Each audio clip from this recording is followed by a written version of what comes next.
It's a case study day on the PlayAbly podcast. Oh, and today we're talking about one of our favorite wins, turning inactive email subscribers into real revenue. Because let's be honest, I think we all have them. They're sitting in the database, not clicking, not opening, not buying, but still costing us money and dragging down deliverability. And a lot of brands treat those subscribers like they're basically dead weight. Exactly. In fact, a common rule of thumb in email marketing is if someone hasn't engaged in 90 to 120 days, they're considered inactive.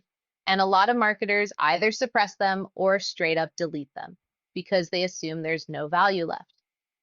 But Jones New York proved something pretty bold.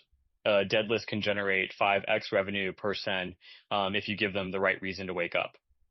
All right, I'm listening. But 5x revenue per send is a massive claim. What exactly did they do that was so different? They didn't do a bigger discount. They didn't do a flash sale. They didn't try to brute force attention.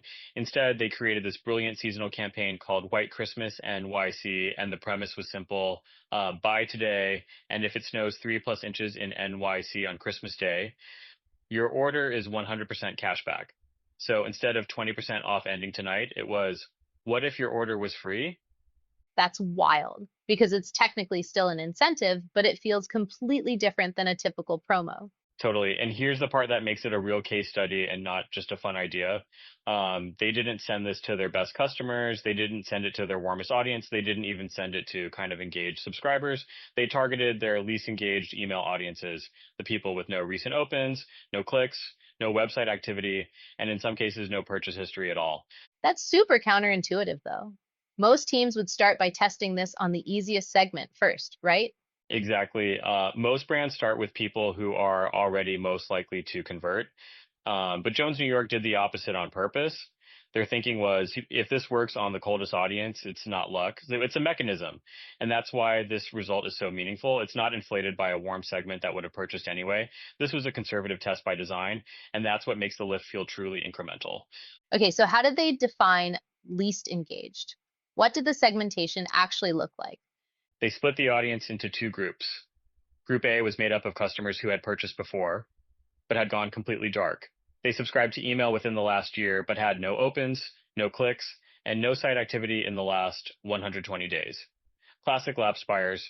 Group B was even tougher. These were subscribers who had never purchased and showed zero engagement signals. No opens, no clicks, no website visits, nothing in the last 120 days. So basically, Group A equals we lost them, and Group B equals we never had them.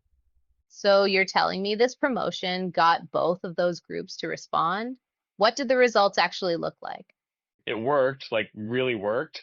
The campaign generated 5 times revenue per send compared to Jones New York's average email campaigns. And remember what makes this so crazy? These were not engaged subscribers. These were people who hadn't shown any meaningful signal that they were even paying attention anymore. This wasn't a tiny lift from a better subject line, but it was like a structural change in performance. But how do we know this wasn't just a weird one-off? How does this compare to what normal email performance looks like? This is where the benchmark comparison gets interesting. For example, HubSpot's 2025 benchmarks put retail email open rates around approximately 38.58% and click-through rates around approximately 1.34%, pulling from data sources like Klaviyo and MailerLite. And MailerLite's benchmarking reports overall e-commerce open rates around approximately 44.78% and retail around approximately 37.47%. But Jones New York wasn't sending to average subscribers. They were sending to the people who weren't opening anything and still produced 5x revenue per send, which is why this result is such a big deal. Okay, so what made this promotion hit so hard with an audience that cold? It comes down to psychology, and it's the part most marketers miss. A normal discount is transactional. Here's 20% off.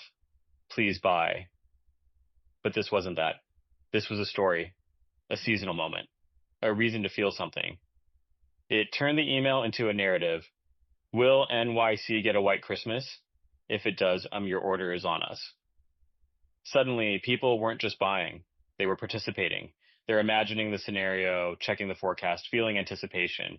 So it's not just a deal, it's an experience. Exactly. It creates what we call upside energy. Discounts feel predictable and customers are numb to them. But a conditional cashback offer feels high upside and fun. It's simple, it's urgent because you have to buy in the window. And it doesn't feel like the brand is begging. It feels like the customer is joining something. But doesn't 100% cashback sound insanely expensive from a brand perspective? That's the interesting part. It can actually be more cost effective than a blunt discount because not everyone redeems rebates even when they qualify.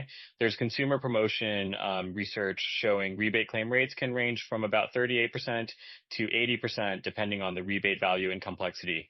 So the perceived value is massive, but the realized cost often isn't everyone gets paid back the way a store wide discount hits margin immediately. That's a really clever leverage point. You're maximizing excitement without guaranteeing you're maximizing cost. Exactly. And you also avoid training customers to wait for the next predictable 20% off code because this feels like a one time event, not a permanent pricing strategy. It's urgent without being desperate. It's emotional without being gimmicky. Okay, so if the white Christmas mechanic worked, what's the repeatable lesson for brands listening? The repeatable lesson is don't just send an offer, create a moment. The condition can change, but the structure stays consistent. You need a simple condition, something real world people can verify, a clear deadline, and real upside. It should feel playful and seasonal, not transactional and generic. So, what are some other conditions brands can try besides snow? You can tie it to sports. So if the home team wins, your order is free. You can tie it to temperature. If it hits 90 degrees this weekend, you get 30% back. You can tie it to everyday life moments. If gas drops below $3 this weekend, cash back unlocked.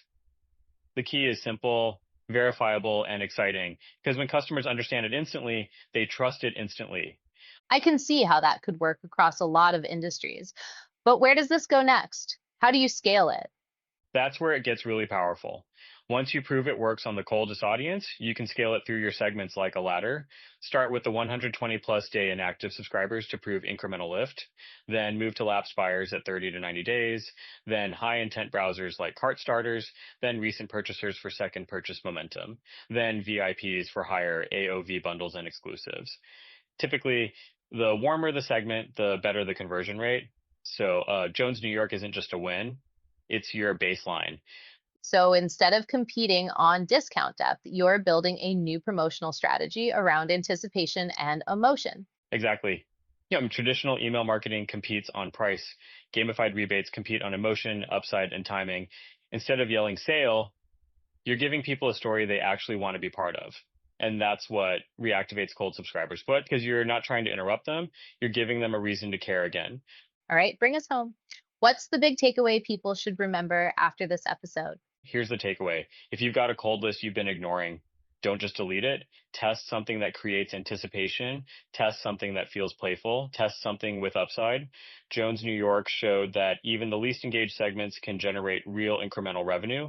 And they didn't do it with a complicated build or a massive campaign. They did it with a simple email only test and drove 5x revenue percent. And if that's what's possible with your coldest audience, imagine what's possible when you apply the same mechanism to people who were already closer to buying. That's it for today's episode. Catch us next time on the PlayAbly podcast.